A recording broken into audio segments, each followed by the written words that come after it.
measured numbers. For example, the height, the thickness, the roughness, the tensile, the temperature, the stress. Those are given in terms of numbers. We need equipment to give numbers.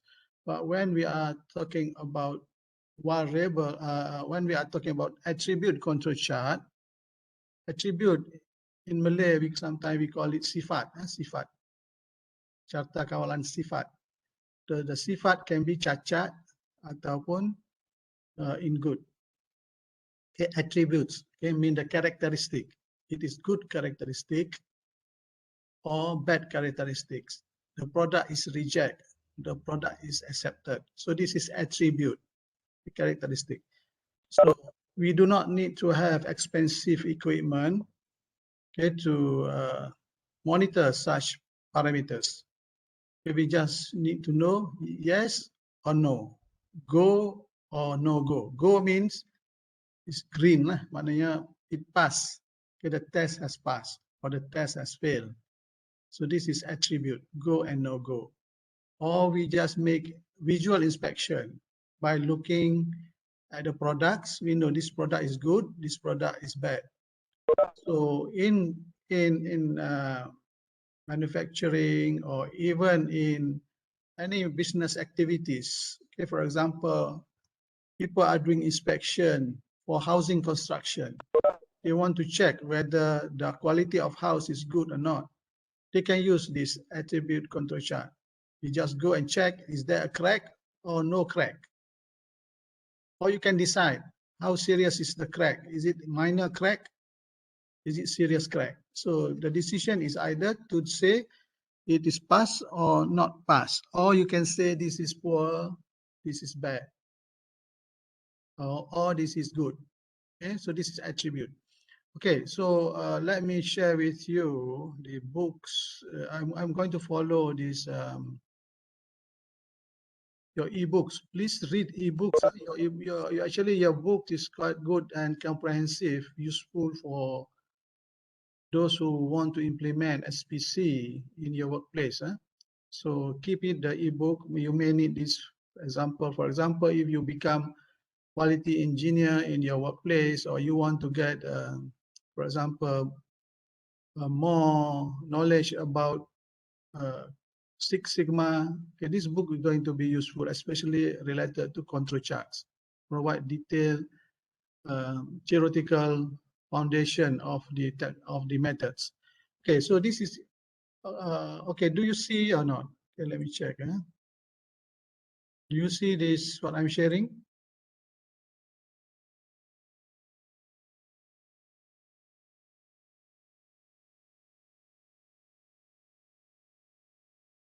Okay. Yes, thank you, Zahir. Okay. All right. So this control chart chapter 7. Okay. Control chart for attributes. As I say, attribute mean, okay, in Malay it is sifat lah, sifat, ciri-ciri. Okay. Sifat. Or we can say we want to decide is it good or bad.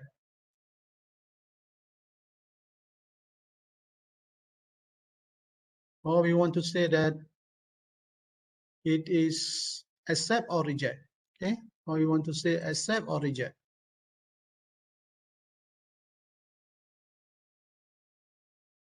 Okay. So there is no need to have expensive equipment to measure. Normally, some organization they use attribute control chart before the variable control chart.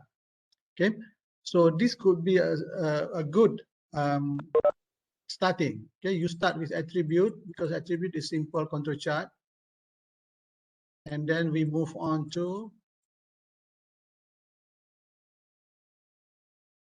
you start with attribute control chart. So this is what some company are doing, and they use attribute control chart because it's cheaper to implement attribute control chart, and then they move to variable control chart.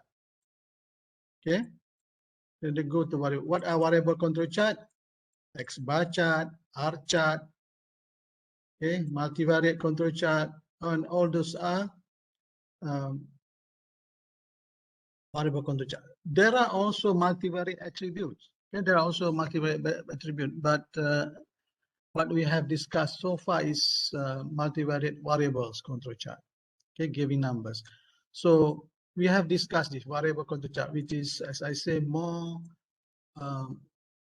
require mathematics there, more difficult compared to attribute control chart.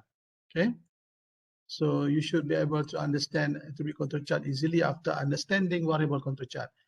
Okay, so this is what I'm going to cover in these topics.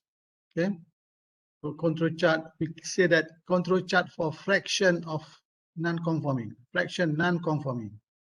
Okay, and we also have non-conformities. Okay, non-conformings and non-conformities. Okay, non-conforming, non-conformities. There are different meanings. Non-conforming, ing here. Here is TIS. Okay, make sure you are able to understand this. Okay, please jot down in your whatever notes that you have. Non-conforming and non-conformities are not the same. Okay, non-conformings sometimes also called as defective. Okay, defective units. Defective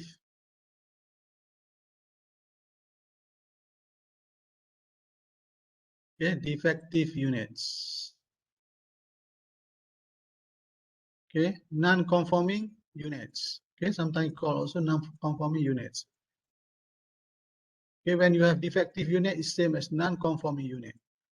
Another control chart is, we call it non-conformities. Okay, control chart for non-conformities. This is referring to defects. Okay, so defects and defective in terms of SPC terminology, they are not exactly the same. Okay, so you can have several defects, but you can only have one defects unit, one defective unit. Okay, so non-conforming, non-conformities, defective, defects, you need to have that clear understanding. So if you still not understand at this point, no problem, but later on after this class, you should be able to differentiate. Okay, so in this ebooks also mentioned defective, or the other opposite is non-defective. Okay, the point here is keyword is defective. Okay, non-conforming, okay, conforming or non-conforming. Okay, conforming means good, non-conforming means bad. It's not passing the requirement. Defects, okay, defects mean good. Defect mean bad products. Non-defective mean good products. Okay.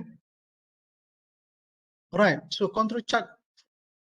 So for non-conforming chart or defective chart, okay, we have what we call it control chart for fraction non-conforming. Okay, fraction for non-conforming. So we are dealing. There are also chart. Okay, let me just highlight here. Fraction non-conforming. This is known as P chart. Okay, P chart. I hope that you prepare. I mean, make your own notes. If listening without any notes written, just you will forget it. Okay, so just waste your time. So you just at least you write something. P chart. Okay, P chart is a chart for fraction non-conforming. So P, why we call it P instead of saying F for fraction? P is proportion. Okay, proportion or nisbah lah. Okay, proportion. So you have proportion, proportion of bad products, okay, over the total products or total units, okay, over total unit that you inspected, okay, of proportion. Okay, P means P chart, proportion chart, okay, or fraction, okay, fraction chart, fraction non-conforming. Okay, There are situations also we're going to look into, we call it defects, okay, or non-conformities. Okay, so defect and non-conformities is we use C chart.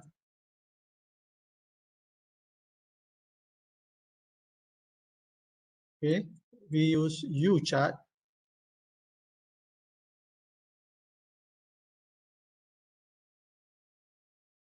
Okay, and also we're going to look into demerit chart. Okay, demerit chart also under category of non-conformities chart. Demerit. Okay, demerit.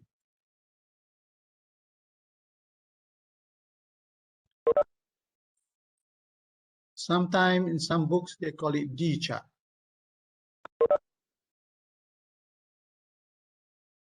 These are three charts that we're going to look,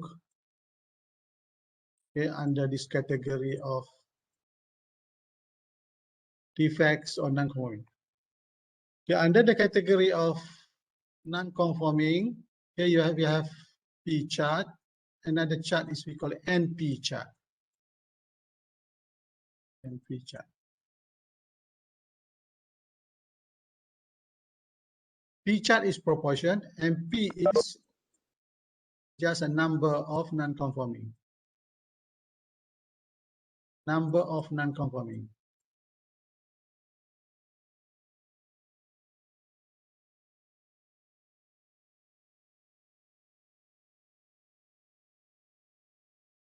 Okay, number of non-conformings. I mean, just counting the numbers of non-conforming. So this is NP chart. If it's given in terms of proportion or fraction, we call it P chart. Okay, so this is non-conforming. Another chart is non-conformities. Okay, non-conformities. All right. If you want to know how to differentiate between these non-conforming and non-conformities, non-conforming is given in terms of number of units. Okay, number of units non-conforming. If it is given in terms of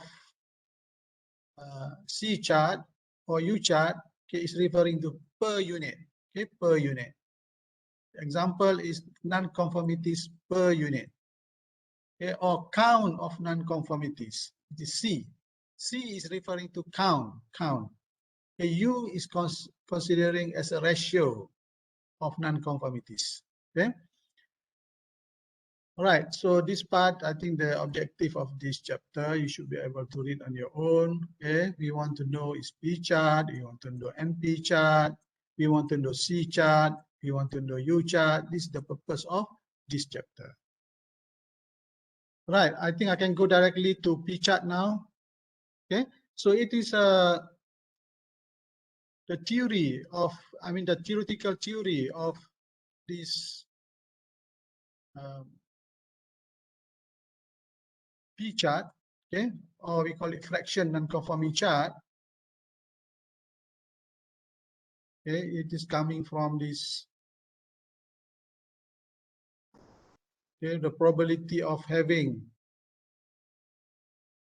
okay, the defective, okay, is given by this.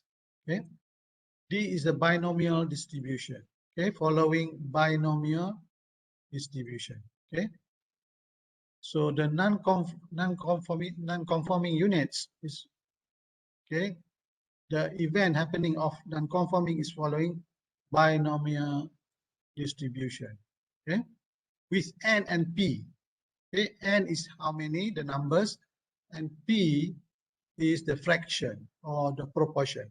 If you see here in this formula, okay, on this part of the formula, okay, if you study statistics, so this is the proportion of that X, okay, the number of defects that are happening.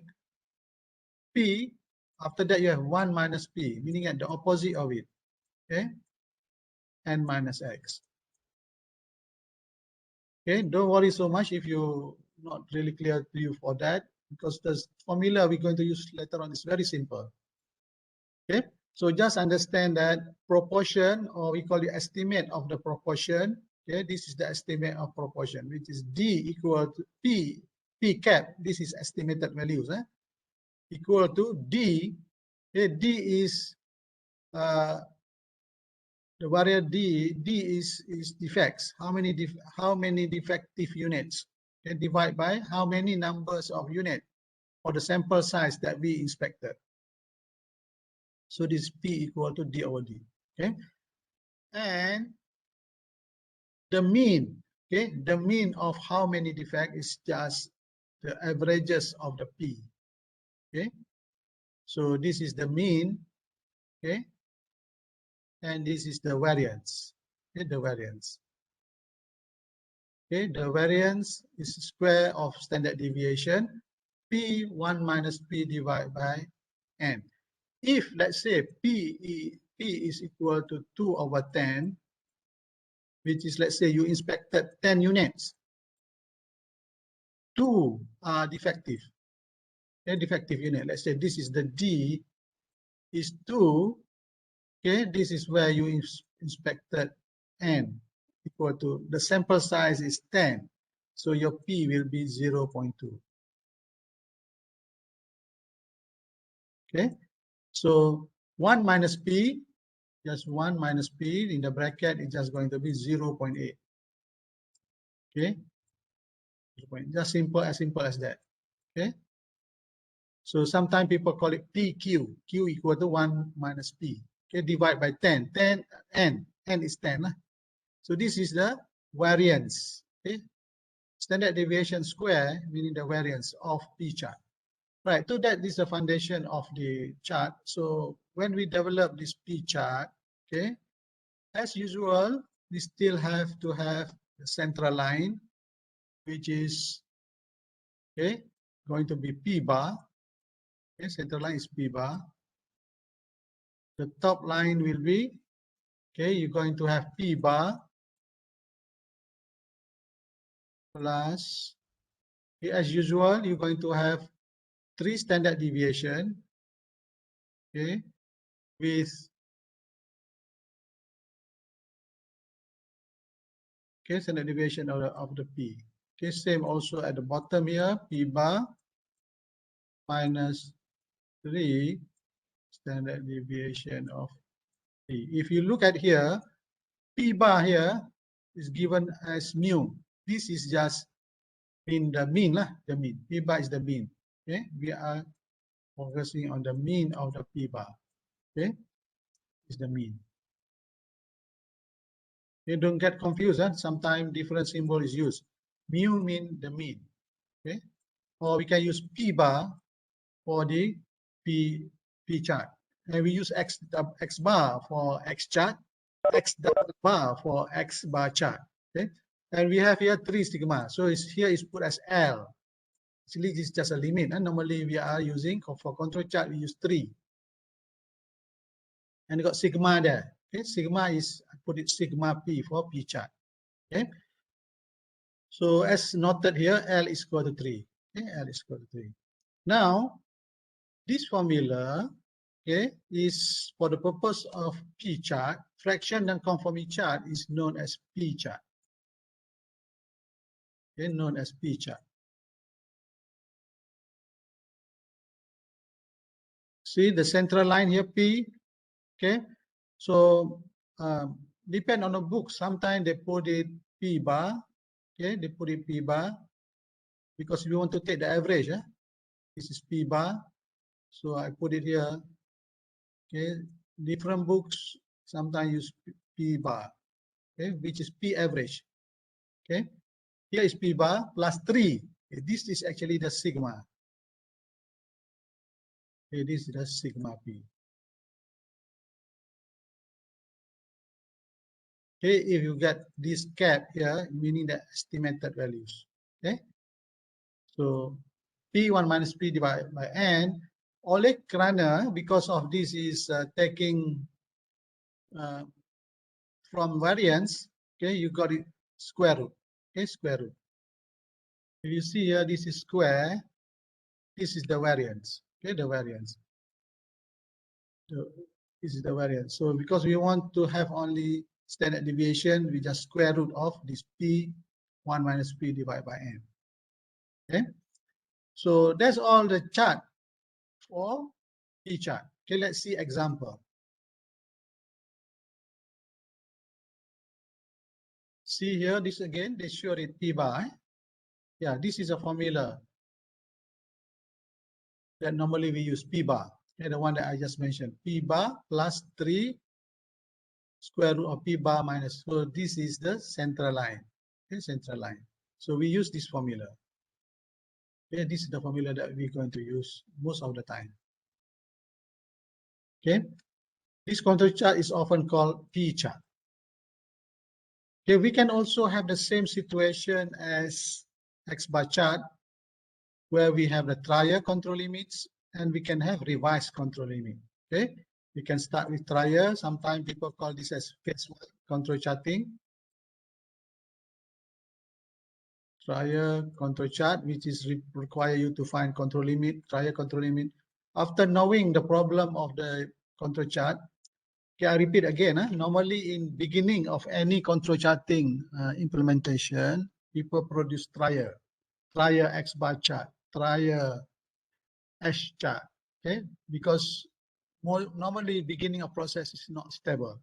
After knowing the root cause of the process instability, okay, we investigate the process, we stop the process, we identify the root cause, we eliminate the assignable cause that we have identified, and then we remove those out of control data, okay, and then we use the revised control limit to monitor the future process. If the process still not stable, we revise it again. But for the purpose of this class, most of the time we just assume one-time revision is enough, and then we get the new control limit. The new control limit is assuming coming from a stable process, and those device control limit is used for monitoring future process. Those are phase 2. Okay, this is, we call it phase 1. This is applicable for all the charts. Variable control chart, attribute control chart. Here we start with trial. Okay, this is phase 1. Some books, they call it phase 1. Okay, you see here, phase 1. Okay, phase 1 aspect. And then we go to revised control chart. Okay, revised control chart. Applicable to all the charts, not only for P chart. So this is called as phase 2. Remember, you only can revise after identifying the assignable cause. Assignable cause has been identified and we are able to remove the root cause of the problem. Don't revise control chart if you are not able to identify the root cause of the problem. The root cause of the problem can be the cutting tools has loosened. The cutting tool telah longgar, ataupun the cutting tools has broken, or the cutting tools have worn out. Okay, maybe some material required in the process as depleting, not enough. So you need to resetting again. So those are the things, and require operators to go and reset the process after removing the root cause. If we do not remove the root cause, we go and reset, the problem will be recurring. Okay, this is what we call it suppressing. Okay, suppressing the root cause. And in the past, control engineering, I'm sure you have learned about control engineering. Some people might be confusing. We have SPC control, we have control engineering, statistical process control using control chart. Okay, SPC. And then you have maybe engineering control. Okay, you study engineering control feedback. Okay, feedback loop and so on, where you find the error. Okay, so this is, we call it engineering controls. Okay, so the limitation in engineering control is that the root cause is being suppressed, meaning that the root cause has not been eliminated. You just go and reset the process. Okay, but SPC identify the root cause and eliminate the root cause, okay, before proceed with the process. So these two areas, SPC and engine control, now are merging together. Okay. So this field of study where SPC is developed by industrial engineering, statistician, and so on. Engineering control are developed by those control engineering. Okay. So now they come together. They are getting together using SPC to guide engineering control to remove the root cause before allowing the process to continue. So they get together. In the past, they are not together. Okay. So now they become synergy and the process become better because control engineering diagnose the root cause of the problem together with SPC techniques, eliminate the root cause, and process can be more sustainable for future monitoring. Okay, let's see the example here. Okay, if you have problem understanding, please let me know. Please ask because I don't see you. Okay. So we want to make sure that you follow the class. If there is having difficulty, let me know. All right, let's see example number 1, construction and operation of fraction non-conforming control chart. So this is basically P chart. Okay. This chapter, this example is showing P chart. What is P chart? Proportion. Okay, proportion. All right. In this case, okay, I let you read first. Please read. I will ask you. Please read because reading, actively engage in study more effective rather than just listening passively. Okay, read this. What is the problem? I want you to explain this problem. Just read. What is the problem here?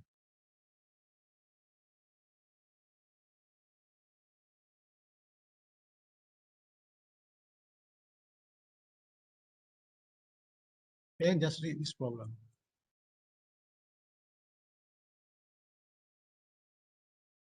Arthur, let me do. Yes, okay. Boleh? Okay.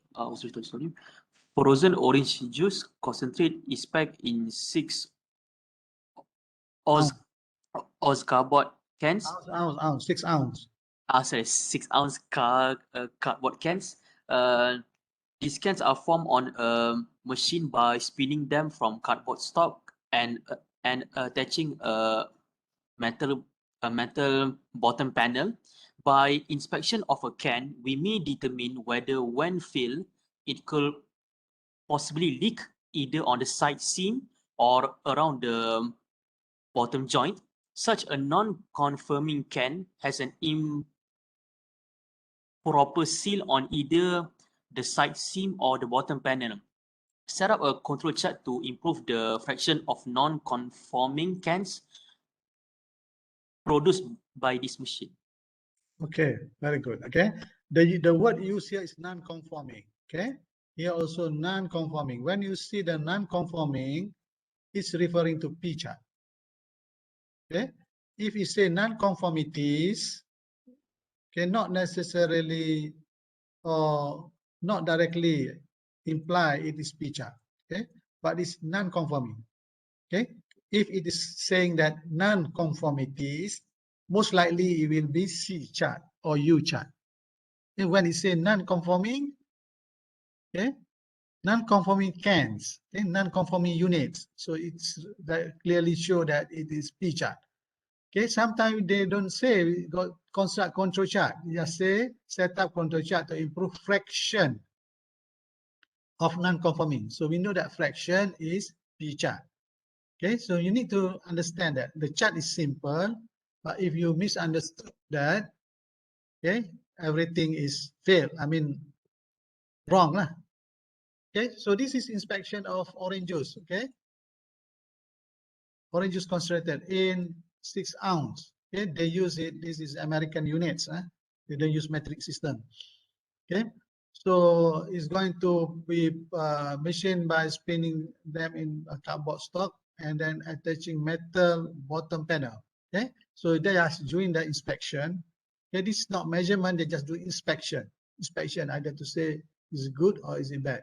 Okay, and then either to see is there any leaking or not. Okay, on the side steam. okay, or around the bottom joint. Okay, so basically this is packaging lah, cardboard, okay, cardboard can. I think maybe a drink, sometimes you have this drink lah, can drink macam air kotak kan. I think something like this lah. Okay, the packaging, and then you want to see the quality of this packaging of the air kotak. So they say establish control chart, you need 30 sample, okay. Okay, in this case it's 30 sample, and then every you need 30 sample, okay. Sometimes we refer this as subgroup lah, 30 subgroup, okay, 30 subgroups. You have subgroups, 30 subgroups, and every subgroups, the size is 50, okay, 50, okay. So it is selected half an hour. Every half an hour we select that, okay, over a 3-shift period, okay, 3 shift, in which machine was in continuous production. So the machine is running continuously. If machine is stopped, you have to be careful, because now the stopping of machine may affect the data that you collected. Okay, let's see table 7.1. Okay, this is a table 7.1 where it is running for 3 shifts. Here you have number 1 to 16 here, and you have 17 to 30. Okay, let's say 3 shifts working a day. One day is 24 hours, maybe shift number 1, 8 hours, shift number 2, 2 hours, 8 hours, shift number 3, 8 hours, to altogether 24 hours running, 3 shifts. But machine is running continuously. And this is very important statement. The machine is running. Machine is continuous operation. Okay, maybe 3 shift is for the workers to look at the data. Okay, but no interference in the process. So number of non-conforming cans is given by D1, number of effective units. Okay, 12 cans, 15 cans, okay, 18 cans, I mean 18 box lah. Okay, 10, 4, and so on. So to get the fraction, we just get it 12 divided by 50. Okay, this number is coming from, okay, D divided by N. Okay, so we have 12 divided by 50. Okay, so this is what this column is showing. Okay, so 15 by 50, so you get 0.30 and so on. So this value is actually the P values. Okay, this value are the P values. Okay, this value also P values. Okay, so because the formula that we have require the P bar. Okay, remember that we need to have a P bar. This is P bar. So the total of defective unit is 347. Okay, M is 30, N is 30, 50, sorry. So this is what we had. Okay, the total of D 347. Okay, you total all this. Okay, total all this, you get 347. And then we need to get P bar. Remember, in our contour chart, we need to have the central line. Okay, this is central line. The averages of P. Okay, this is central line, which is P bar. Okay, you can take the averages of the P bar here, add all this, divide by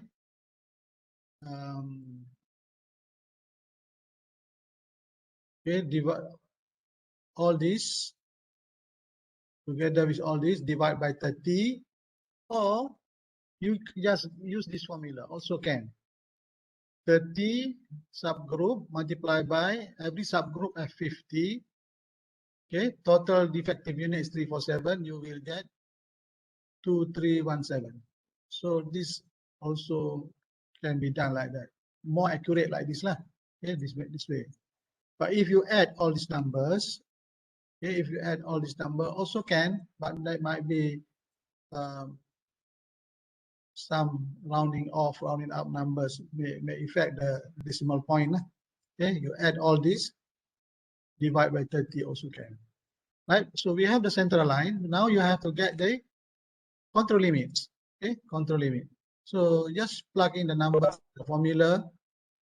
Okay, very simple. Huh? You just plug in the numbers into the formula. So we have this P bar. Okay, P bar plus 3. Why 3? Because 3 is sigma. 3. So the sigma is given by square of P bar 1 minus P bar divided by n. So all the numbers already available here. Okay, just put it here. P 1 minus P, and remember the denominator is the n. Okay, the n of each group. So in this case, n is fixed. So you are measuring n of fixed numbers. So every time of sample number, we get the n equal to 50. So solve this, and then this is what you get for the upper control limit and lower control limit. Any question up to this point? Okay, if you have problem with your mic, you can put it in your chat box. If no problem, I continue. Okay, so now we plot. We plot the central line. We plot upper control limit. Okay, one thing that I need to remind you here, lower control limit in P chart is not so significant because actually lower P or lower control limit, meaning that the process is improving because proportion. If we have low proportion of defective unit, I mean the process is good. Okay, the process is good. So we are just concerned most of time is upper control limit. Okay. Sometimes you may have lower control limit that become negative. Okay, lower control limit of P, if it turns out to be negative, okay, you can change this value to become 0. Okay, become 0. But we don't pay so much attention on the role of lower control limit in P chart. Okay, because lower P meaning better quality. Okay, because it is a fraction. So in this, the one that you have seen just now, we have 2 points outside control limit. Okay, so of course we can also look into the pattern and so on. But for the simplicity, in this case, we see that okay, these 2 points outside. So this process has to be investigated. Okay, if you want to go deeper, we can also look at the pattern like what we did for X bar chart. Okay. All right. Okay. Okay. So I think this problem continuing that they have to do something here. Okay. 2 points. Because 2 points outside, it was saying that. Okay. Sample number 15 and 23. Okay. 15 and 23. Sample 15 and 23. Okay. It is outside control limit. Okay, this is 15 and this is 23. So it means that this control limit, this control chart cannot be used for monitoring the future process. So what we have to do, we have to stop the process. We have to stop this process and look into what happened. Okay, what happened on sample number 15 and what happened to sample number 23. Okay, this point must be investigated. Okay, please take note this. These 2 points must be investigated, whether assignable cost or not. Okay, whether it has assignable cost or not. What is assignable cost? Assignable cost is a problem, okay, to the process. It needs to be eliminated. If we say non-random cost, meaning there is no problem. Non-random cost, random cost. Okay, random cost is no problem for the process. Random variation is always there. Okay, so you still remember whatever happening within the control limit for a normal process, a stable process, it is because of random variation. in general, assuming pattern is not relevant in this case, assuming, so we can say this is random cost. If random cost, process is okay. Okay. If this is attributed to non-assignable cost, okay, assignable cost, which is we are having now 2 points here, it is a problem. We need to investigate this. Who caused the problem? Is it operator mistake, or is it machine has deviated from the standard setting? We have to investigate. After investigation is done, okay, in this case, they found out. Okay, they found out what happened. They found out that 15 sample 15 new batch cardboard stock was put in the production. Okay, so they mix up the material. So new production, new sample was used there. Okay, the introduction of new batch of raw material caused irregular production. Reasonable to believe that this has occurred here. Okay, during half an hour in which sample 23, inexperienced operator has been temporarily assigned. So sample 15 and 23 are eliminated, and the new center line and the revised control chart are now being introduced. Okay, so we have to calculate P bar new. Okay, this is representing P bar new or revised P bar. Okay, sometimes you can see the symbol people use like this, P note, okay, to represent P bar new, okay, or P bar revised. Okay, you get this. Now from 30 become 28. Okay, because why? Total 30 subgroup. Now 2 subgroup is out of control. You have identified the root cause. We can eliminate that too, and now become 28.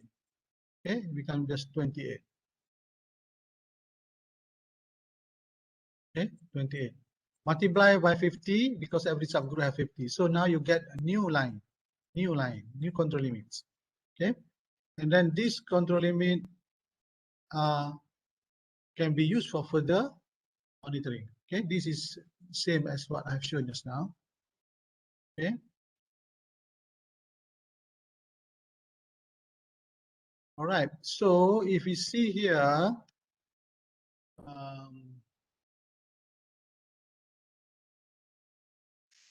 okay, if you see there, the revised now smaller values. Okay, smaller values now.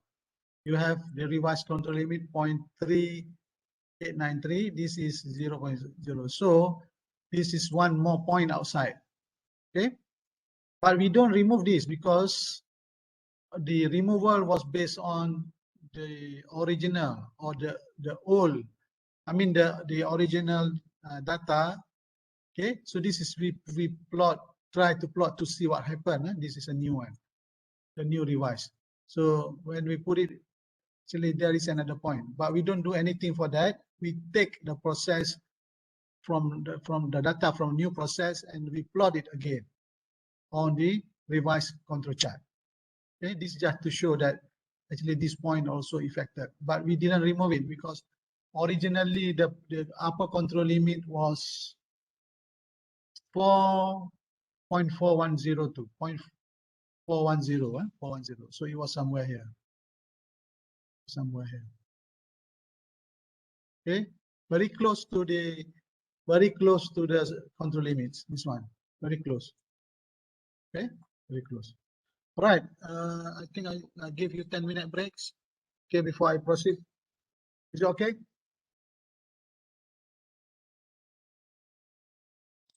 Okay, Adnan. Alright. Orang lain semua senyap you seorang ni ada dalam kelas ni. Orang lain buat apa Okay, we have 45. Alright, so 10-minute breaks. Okay.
Okay, can we continue?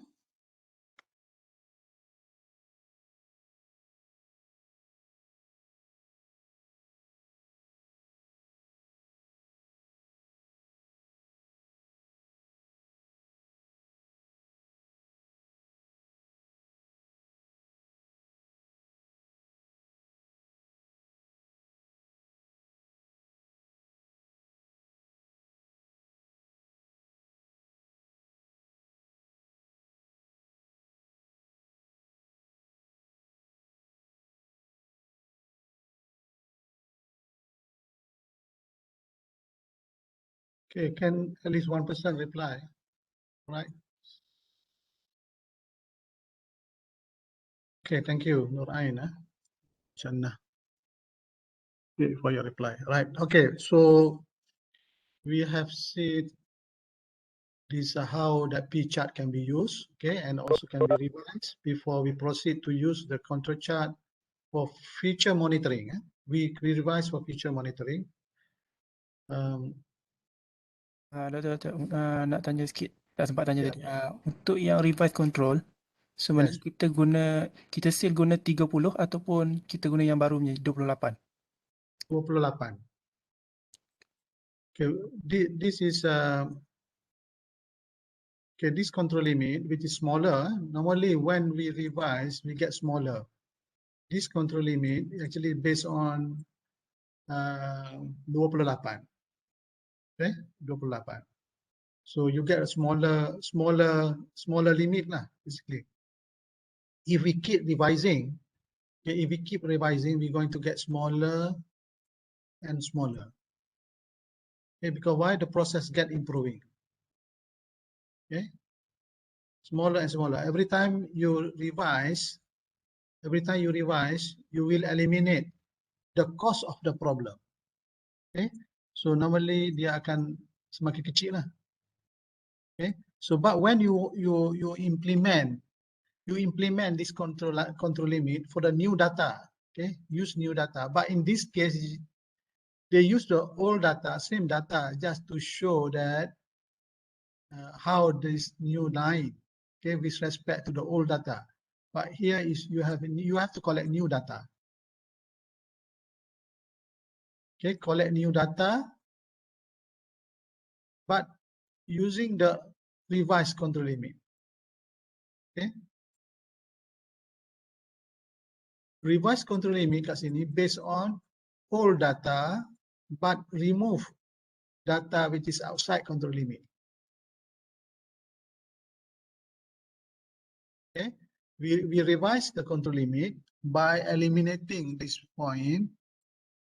Okay, you get a new. Sorry, this one tadi dia datang dari sini daripada yang lebih besar kan? Datanya lebih besar. Okay, so after this one remove, you get this line. Okay, and then you collect new data. Okay, collect new data.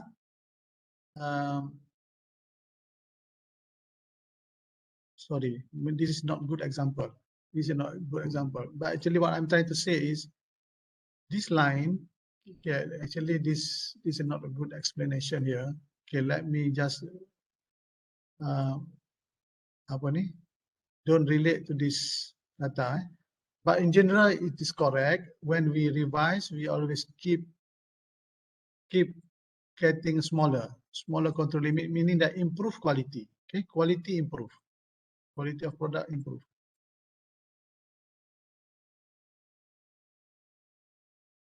Because it is more what you call less variability. So what I'm trying to say, you have this data. Okay, let me just go back to this. Okay, this one. Go to this one. So we know that this line, this control, this process, we say this process unstable. Okay, we can say that process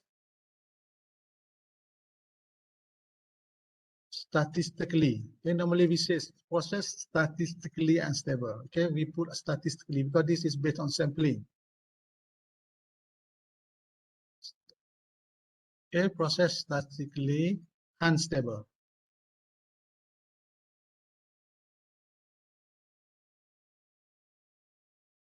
Okay, what we do, we revise.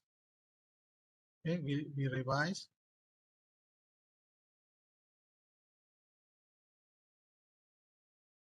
So we revise the control chart. Revise control chart meaning that you're going to have a revised control limit. Okay, control limit also might be slightly lower because we are now removing the apa ni yang unstable tadi kan. Okay, so you may also have is a new line. Okay, so this one now you have this after you remove this. After you remove this, you get this control chart. Okay, which data that you plot on this chart? Okay, new data. Okay, you plot new data. Okay, actually we don't plot the old data on this, but the book was showing that plotting the same data just to show relative changes lah. Okay, plot new data, new collected data. Okay, so this is where we are monitoring, because we are monitoring the process. As we move on, we compare with the control limit. You cannot wait to use the new control limit for future process because the process is running. Okay, so the new data being plotted against the revised control limit. Okay, let's say one point is outside again. You will stop this process. Okay, and what you do? You revise it again. If knowing that this point is assignable cost, okay, you revise again. Okay, you will revise again. Okay, maybe this time you get more improvement because the process, the root cause of the problem has been improved. And where, okay, this is control limit. I put the CL control limit. So where do you use this? You use this for future monitoring. Okay, for future monitoring. So when you run the process, okay, you collect data and you compare, okay, the new collected data with the revised control limit. Okay, you compare. Faham kan ni? How the control chart can be used? Is it okay? So maknanya doktor, yang benda yang akan berubah hanyalah control limit saja. Maknanya sample number kita still guna sampai 30. Yes, oh yes, we collect again 30. You collect again 30 and then you revise lah. Okay, so the G will be another 30, the new one. Okay, this is G30 kan, the group. Okay, the sample number lah. This we call it sample number 30. But this control limit is based on 28 because 2 point outside ni. Faham kan? This control limit, the control limit that you prepare kat sini, it is coming from 28. Okay, because you need to use this control limit for future monitoring. Okay, to monitor from future monitoring because we need to have control limit for monitoring the next process. Okay, let's say ada 3 ataupun ada 2 lagi, mungkin ada 4 yang outside. So this going to be, this control limit will be 30. Okay, based on 30 tolak 4. Okay, in the formula here. So the formula here you need to remove. Okay, you need to remove 4 kalau dia 4 lah. Okay, you need to remove okay, this point.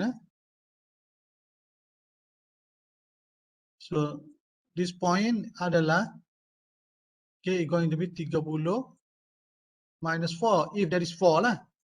And this one pun kena buang lah. How many yang outside ni? Okay, so you remove all the point which has been related or associated with assignable cost, and you get a new center line. Okay, you get the new control limits.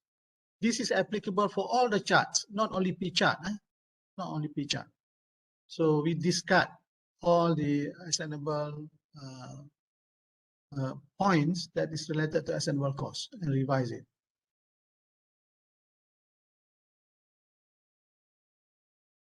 Okay, is it clear? Clear, Doctor. Okay, but whenever you want to use this, whenever you want to use the new control limit, you still have to collect the T. Okay, you still have to collect the T. And then dapati there are a few points outside, kan? You remove the point outside in order to produce a new one, a new control limits. But when you use the new control limits, you still collect 30. You still continue 30. And then after 30, only then you enough data to revise it again. If there is still any points outside control limit. 30, it is a good numbers lah. But if you say that 30 is too many, let's say you start with 20, kg equal 20, also can. But minimum lah, this is the minimum number. 20. When you go to here, also G equal 20. Over here also G20, meaning that you still have to collect 20. But when you want to revise, okay, you remove whatever numbers of outside. It could be 3, it could be 4. Manakala 20 tolak 4 lah. Jadi akan jadi 16 kan. So but it is small number lah. More number, it is better. Alright. Okay. So please go through this. And also there are situations where sample size is not consistent. Where sample size not consistent.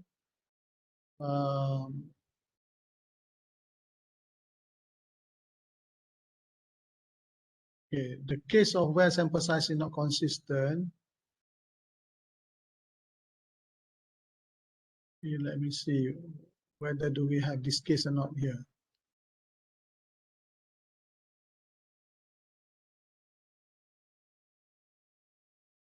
Okay, if there is sample size is not consistent, we have to use the individual, okay, individual control limits. Like the case that, here, we have it here. Okay, the example here is variable sample size for MP chart. Do we have example for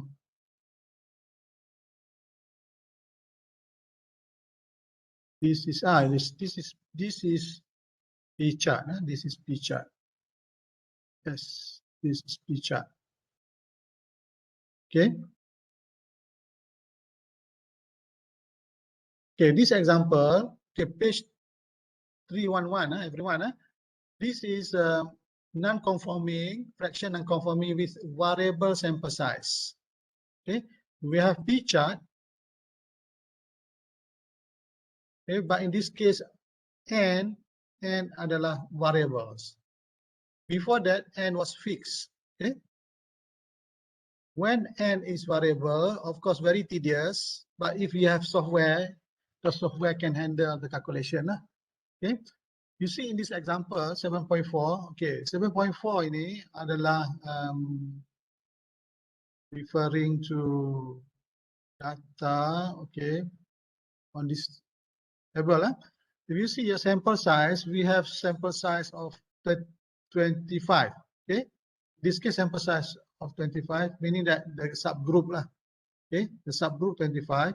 Sample size changing. Sometimes 100, sometimes 80, sometimes 100, and then go to 110, 90. So you have variation of this control limit. Okay, so your N1, okay, ada 100. So mana satu control limit for 100, and then ada juga yang 80. Okay, ada yang 110, ada yang 90. Okay, ada 120. Okay, so N keep changing. Okay, these are the D, and this is the fraction. I think this P1 D over N is simple lah. Okay, and then this one also now you have to change this.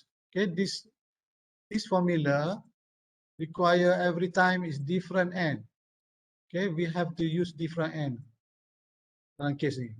Okay, but dia punya p and 1 minus p is fixed lah.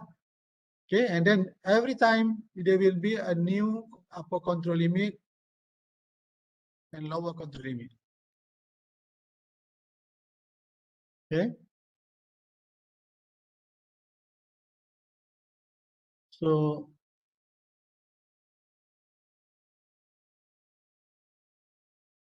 okay, so you see here, okay, this is standard formula. Okay, standard formula. The only thing that we have to be careful is here. And for each different n will be different. And this is example of control chart for fraction and cohort with variable sample size. Okay, in this case, n is variable. So meaning that every sample it will have different control limits. Okay, very tedious manually. You see here, sample number 1, this is the control limit. Okay, sample number 2, sample number 3, you see different. Okay, different. But actually no problem if the case are very far, but the problem might be happening. You have to pay special attention the case of like this. Okay, because it is borderline case. Okay, borderline case. So every point has their own control limits. Okay. This is using software. Okay, the software will give like this lah. Minitab, Minitab. If you have many tabs, the calculation will be automatic lah. Or so another way of solving variable sample size is we take the averages. Okay, average sample size. You see just now the sample size are different. Okay, what you can do is take the n average. Okay, take n average instead of n individual. Okay, take n average. So what we have it here is only one line. Okay, so this is based on n average. We just take the average for n values and we plot only one line. But the disadvantage of this method is, okay, like I say, in this case, we have to pay attention to this issue of borderline case. In this case, nothing need to be done because it's individual already. We know that this point number, I think number 11, this point. Everyone follow me or not? Okay, this point, because it's individual, it's outside, right? Outside. So this, I think number 11, number 11. But if you see here, yeah, number 11, okay, sample number 11. What do you see now?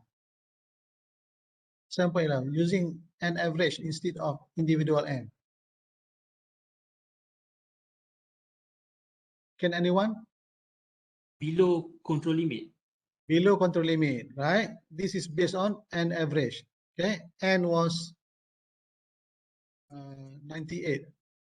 Okay, remember n is sample. I mean the number in the subgroup lah. Okay, we take 25, but every one of the sample different values. So to get the n average, we use this formula. Okay, we combine all the points here. You join all the points. I mean, you take the total of this. Okay, take the total of all this. You get 2450. This is 2450. 2450 divide by 25. Why 25 sample or 25 subgroup? And then it gives us 98. Okay, 98, meaning that instead of 100 in the RAT, we just use one n values. Okay, it is 98 in this case. Okay, this one 98, and this 98 is used in the calculation here. Okay, so get a new values. So the problem is when there is a borderline case. If the case is like this, no problem. Case which is very far. Okay, like this case. This case, no issue. Okay, no issue because it's very far from here. But the problem is when there is borderline like this. Okay, we see that if we use average, it is in control.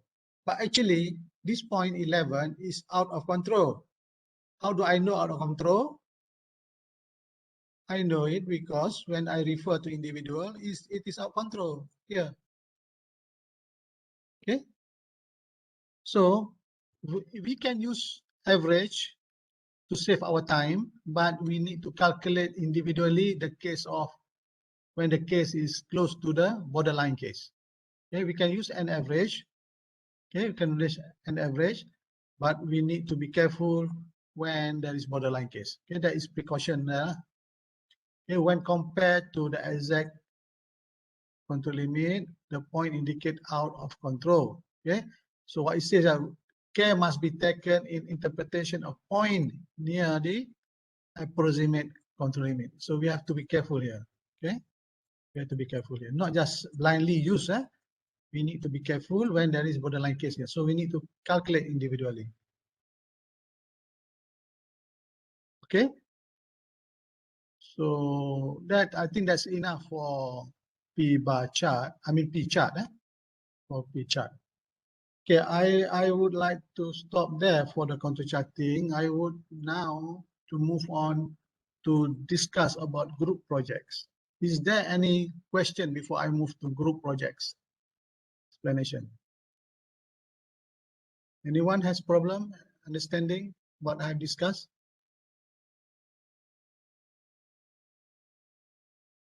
Or maybe let me try. Let me try to check whether you are following or not. Okay, Faiz. Okay, Faiz, what you learned so far today?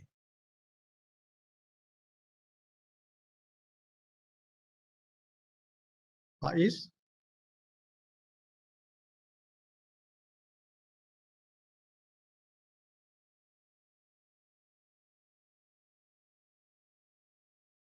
Okay, Fatimatul. Okay, what you have learned today?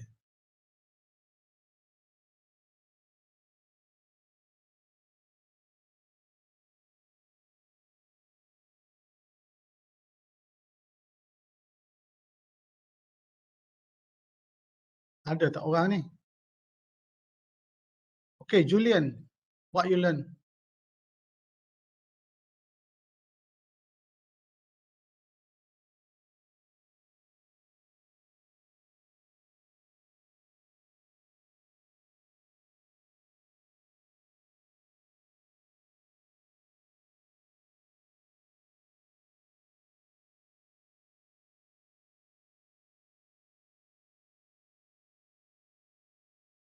Okay, surprising, no one responds. Okay, Muhammad Zikri, Ariaden.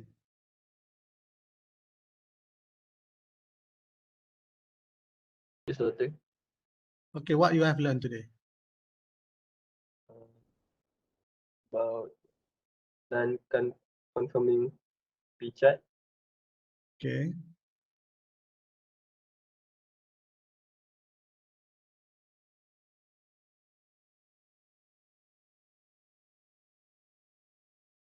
That's all?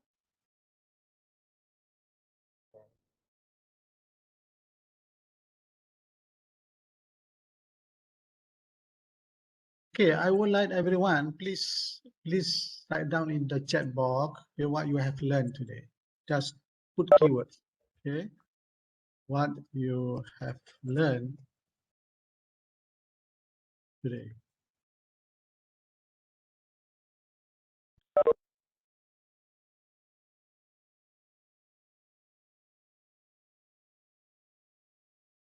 Please, everyone. I have 41, so 20%, 20 students missing.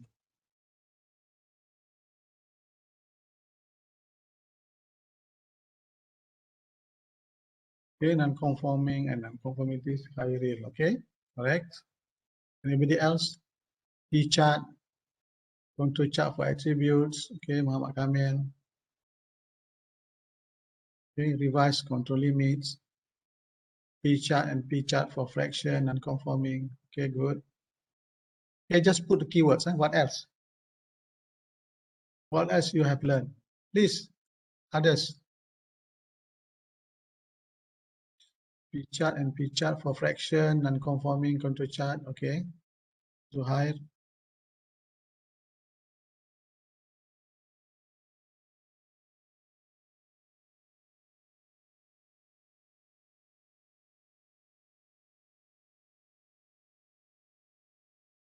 That's all. Anyone else, please? Okay, how to construct P chart for varied sample size. Okay, very good, Zuhair. For P charts, UCL is considered more than lower control limit. Is correct? Okay. For P chart, upper control limit is important. Okay, lower control limit is not important. Not so important unless there is assignable cost related to it. But most of the time we ignore the lower control limit. Construction of P chart with varied N. Okay, correct. Okay. Conforming is good, non-conforming is bad. Okay. Okay, P chart for variable sample size, it is quite common. Okay, because for example, you want to monitor process of vegetables. Let's say you adalah farmers, you are doing agriculture business, you are selling oranges. Okay, the orange coming from bakul, from basket, coming imported maybe from China or from Egypt. They come in boxes. So in one box, you may have 300 oranges. So how do you want to decide that this orange is good or no good?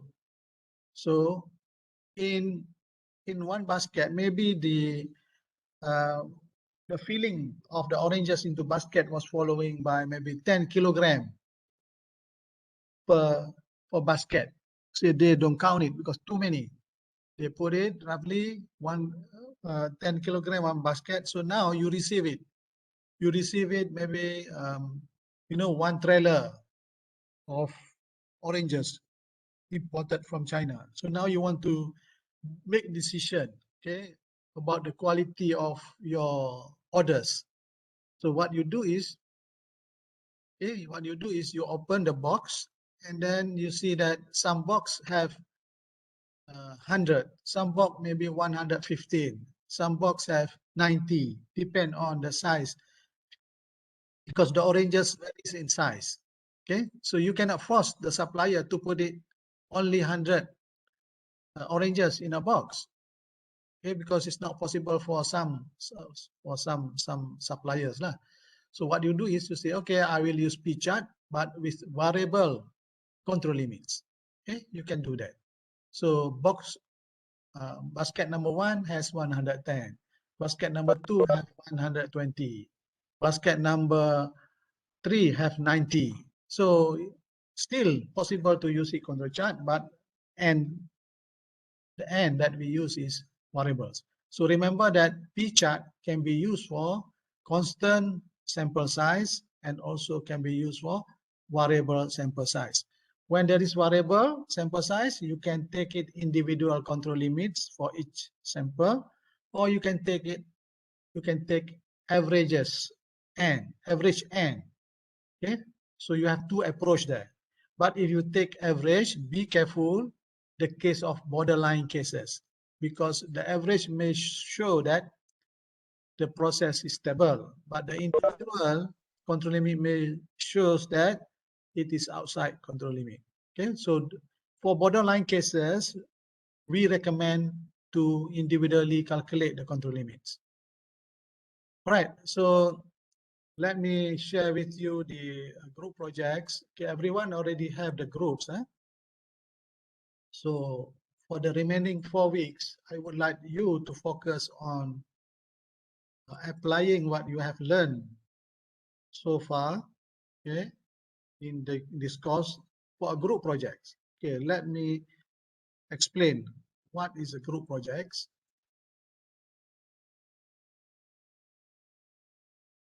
Okay, let me take the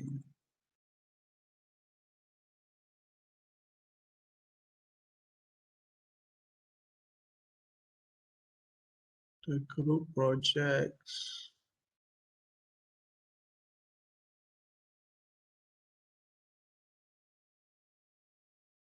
That is my PowerPoint. I put it here just now. 2022, it should be somewhere here. Yep, got it.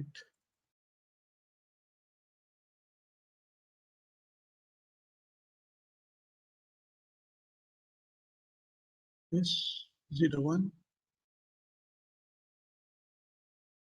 Yes, I think so. Okay, let me share.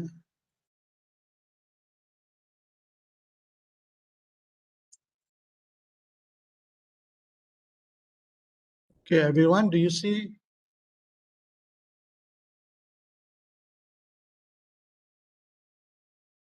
Nampak Doktor? All right, good. Okay, so this is the guideline for group projects. Okay, so this group project require you to prepare a report and also to make presentation. Okay, the presentation can be recorded presentation. You can send it to e-learning or you can upload to YouTube. Okay, so we could require about 10 to 15 minutes presentation.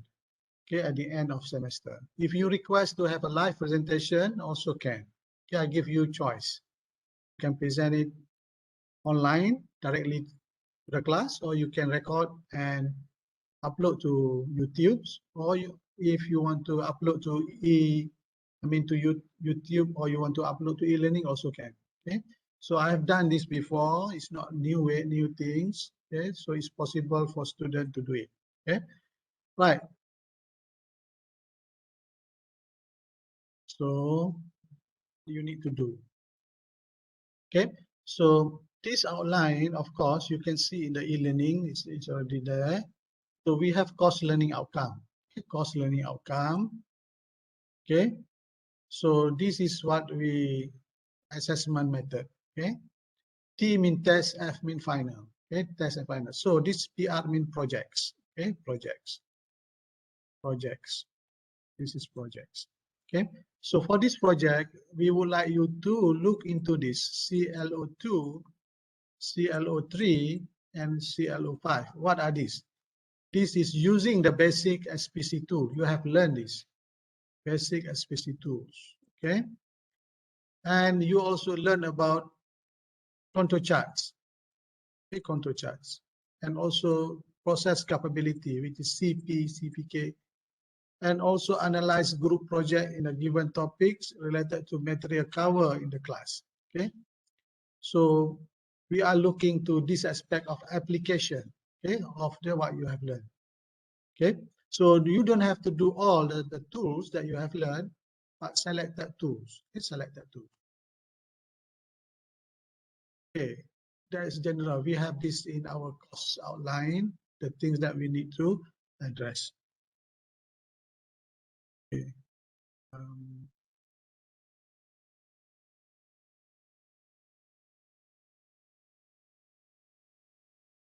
Okay, how to move on? Cuma tak gerak ni.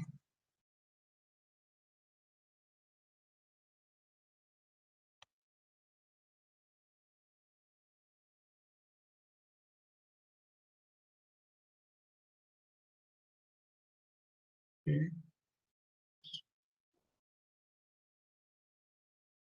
Okay, so this is also from the course outline.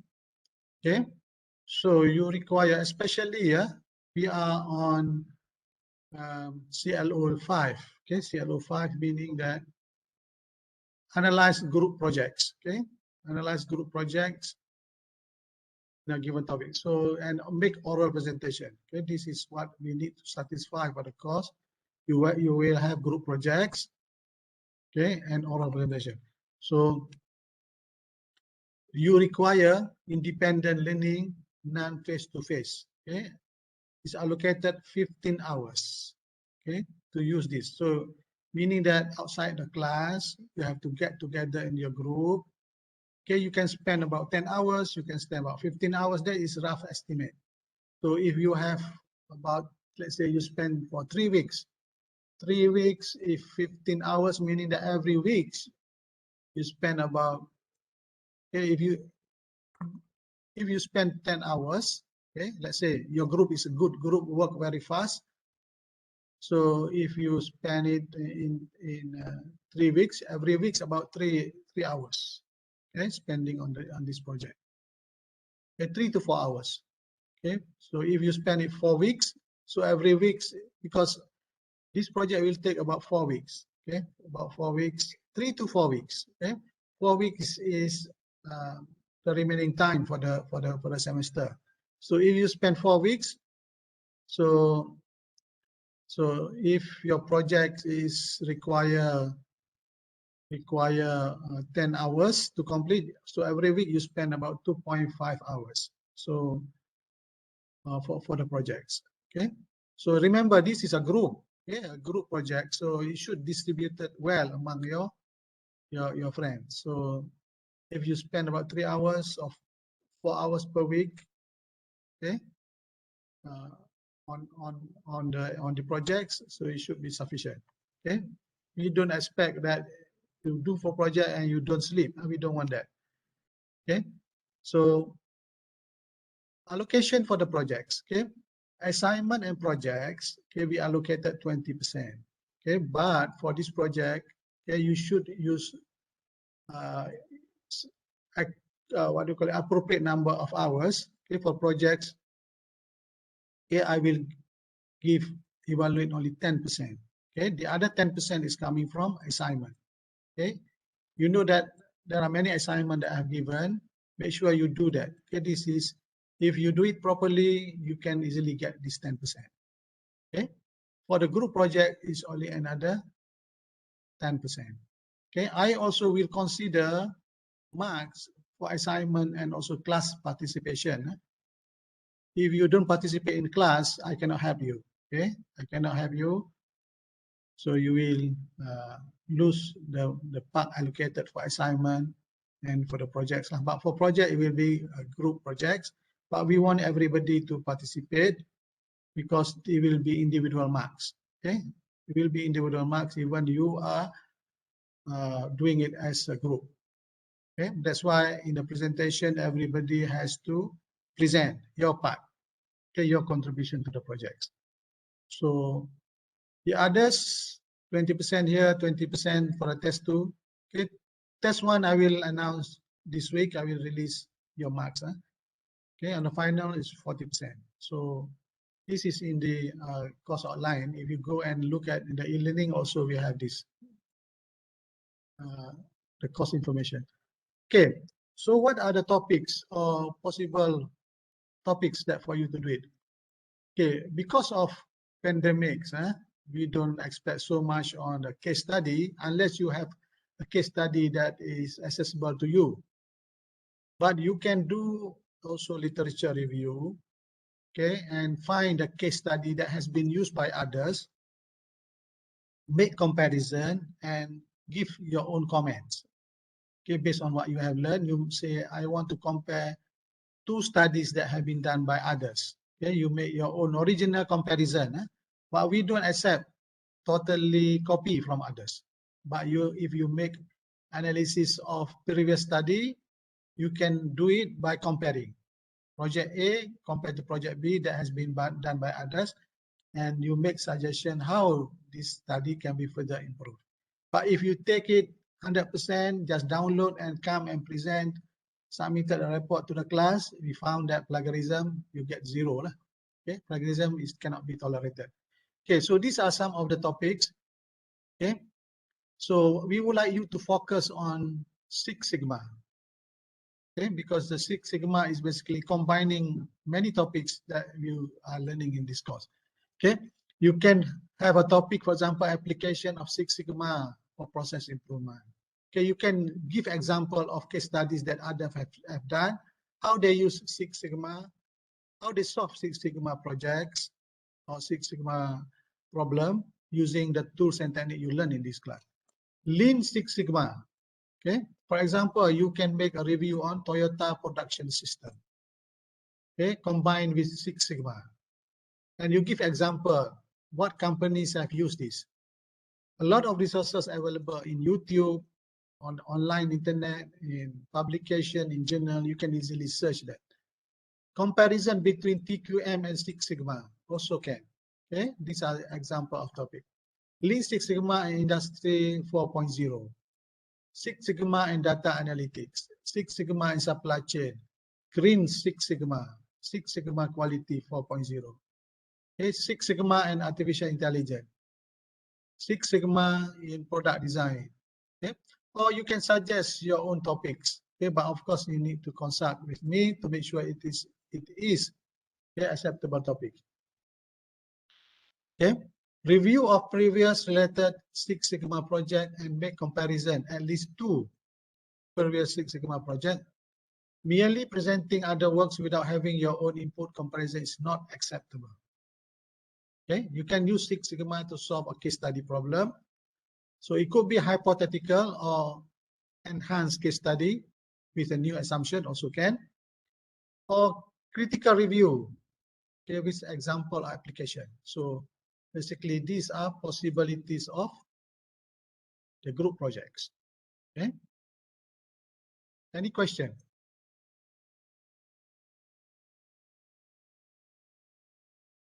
All right. Students are required to work in a group, okay, to integrate quality and statistical engineering tool in solving case study. Ideally, we want you to see that you are implementing several techniques. Okay, not only control chart, but there are other techniques that you have learned, the fishbone, okay, the cause and effect that is used for solving quality problem. That's why we say Six Sigma, it is integrating.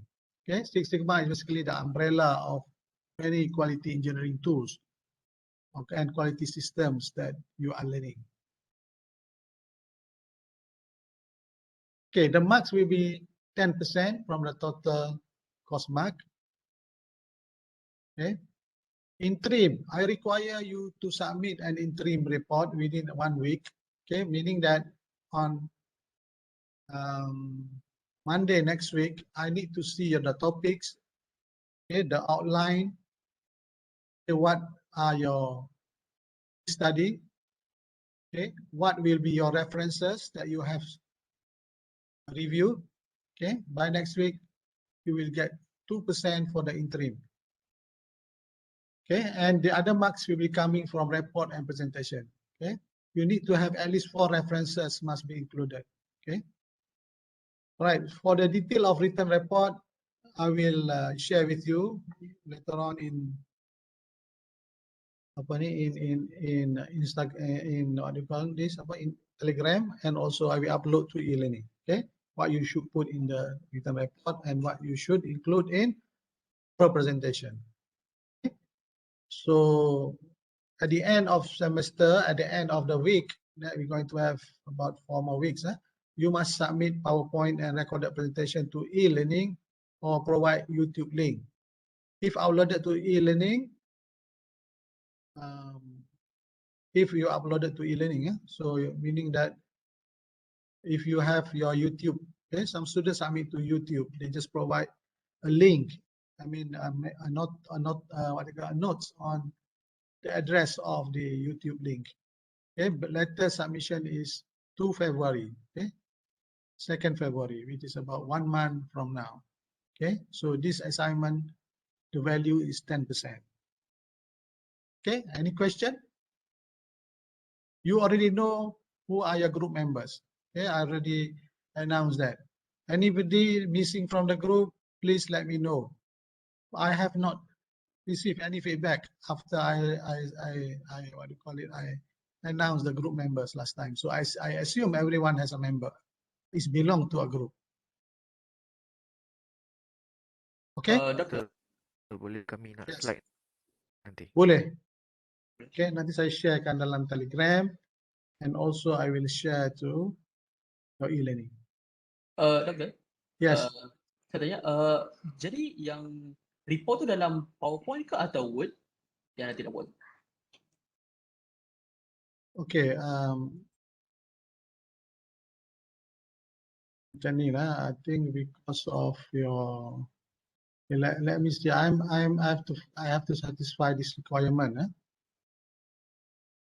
CLO5 says that analyze group project in a given topic related to material covered in a class and make oral presentation. So it didn't say about report.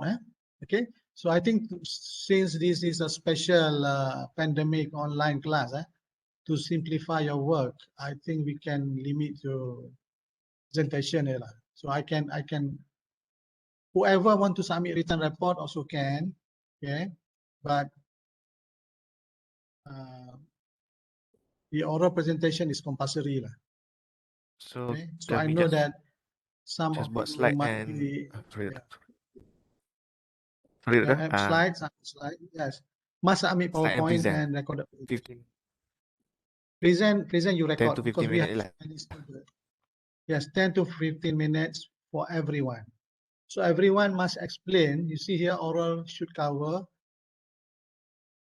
your explanation, how you decide the topic, your group member chart, and how many meetings that you have.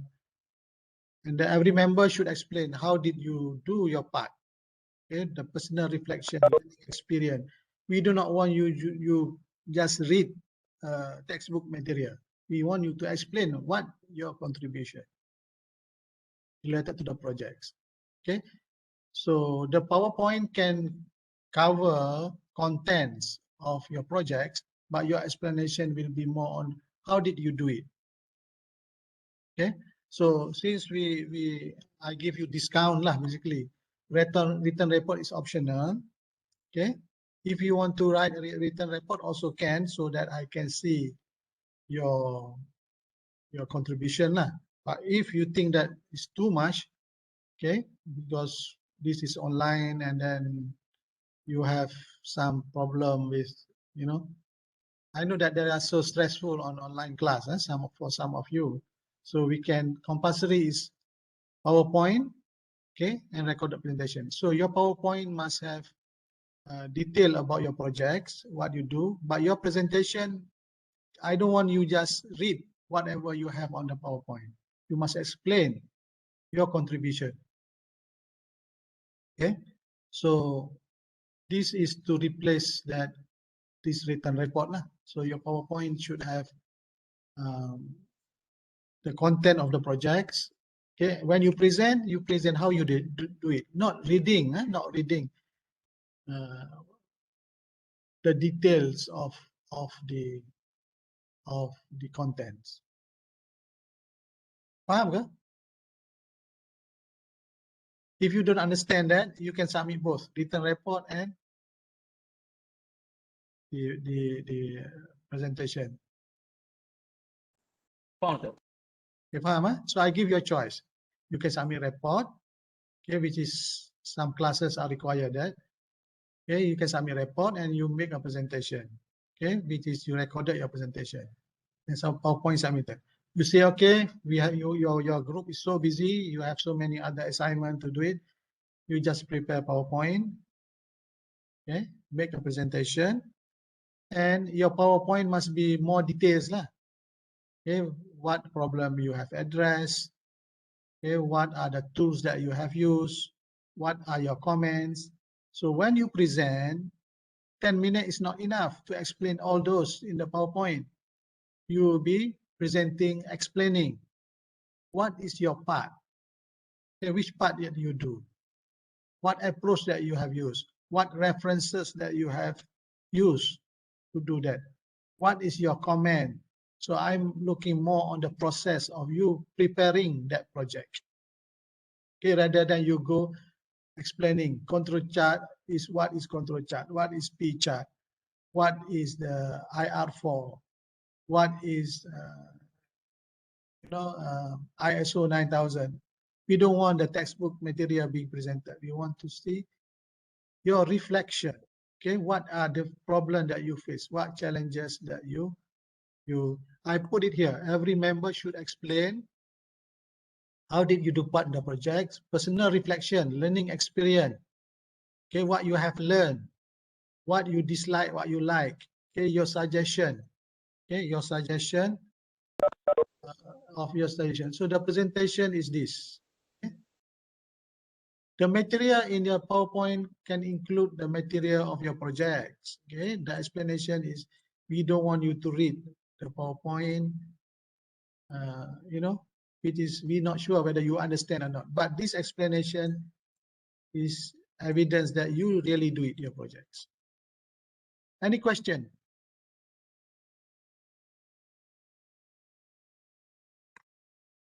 Maknanya doktor, dalam presentation tu, benda yang kita tulis dalam slide, tak semualah kita terang. Yes, the slide can be evidence or you do it, but when you explain how you do that, how you, for example, make comparison between two techniques. But you don't have to explain the detail about the techniques now, because those are standard materials. Faham ke? This is what you want to present, but in slide you have to have more detailed evidence that about the projects. Okay, so because we don't require you to produce report, okay, if you think that you don't have enough time, but if you want to produce report, you will follow this one, okay, this one. So meaning that in your projects you explain about the projects, okay, what are the source of data you use, but you put the data there that from the references. In this case, you may not be able to go and collect data because pandemic has some restriction. So you take what others have done, you comment, okay, this project by who, he has done this for Six Sigma implementation. And you say another project is done by Mr. X. They do this project in different electronic company. The other one may be in automotive company. You make comparison. You say this is a comparison that I've done. And in doing this, I use this technique. I faced this difficulty. I was not sure on this. I want to see that, your process of doing. But you don't go and read the data because this is not your data. Somebody else's data. Just explain, this is the data.